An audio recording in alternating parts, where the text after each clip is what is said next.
नमस्कार, जनसत्ता में आपका स्वागत है। लद्दाख में भारत और चीन के बीच पिछले साल मई से जारी तनाव में अब कुछ नरमी दिखाई दे रही है। उम्मीद है कि पिछले करीब एक साल से जारी सीमा विवाद अब खत्म हो सकता है। रक्षा मंत्री राजनाथ सिंह ने राज्यसभा में ऐलान किया है कि पैंगोंग लेक के पास विवाद को लेकर भारत और चीन के बीच समझौता हो गया है।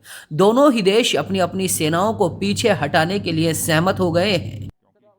इसके बाद पैंगोंग लेक पर अप्रैल 2020 से पहले जैसी तस्वीर दिखाई देगी। रक्षा मंत्री राजनाथ सिंह ने बताया कि पूर्वी लद्दाख सीमा पर चीन ने पिछले साल भारी संख्या में गोला बारूद इकट्ठा किया था। इस दौरान हमारी सेनाओं ने चीन के खिलाफ उपयुक्त जवाबी कार्रवाई की थी। राज्यसभा में राजनाथ सिंह ने कहा कि बातचीत के लिए हमारी रणनीति पूरी तरह से स्पष्ट है।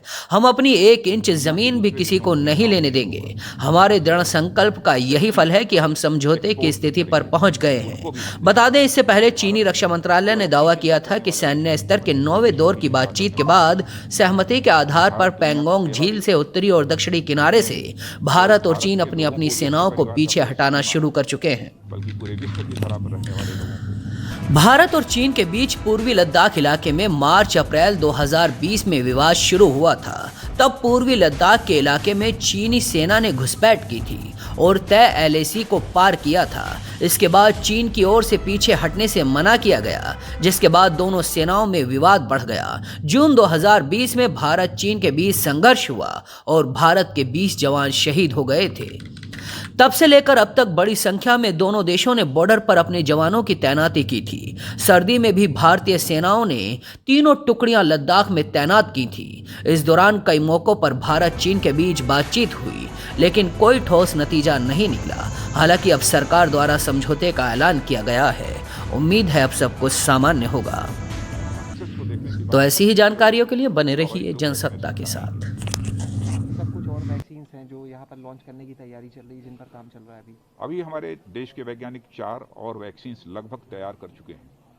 अब उसका फाइनल राउंड संभवतः कुछ का समाप्त हुआ है और कुछ का टेस्टिंग का कुछ का होने वाला है।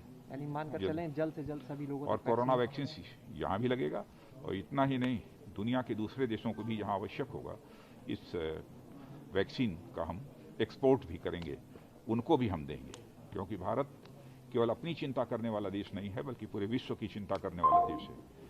क्योंकि भारत दुनिया का अकेला देश है जिसने केवल भारत के लोगों को ही अपने परिवार का सदस्य नहीं माना है, बल्कि पूरे विश्व की धरा पर रहने वाले लोगों को अपने परिवार का सदस्य मानते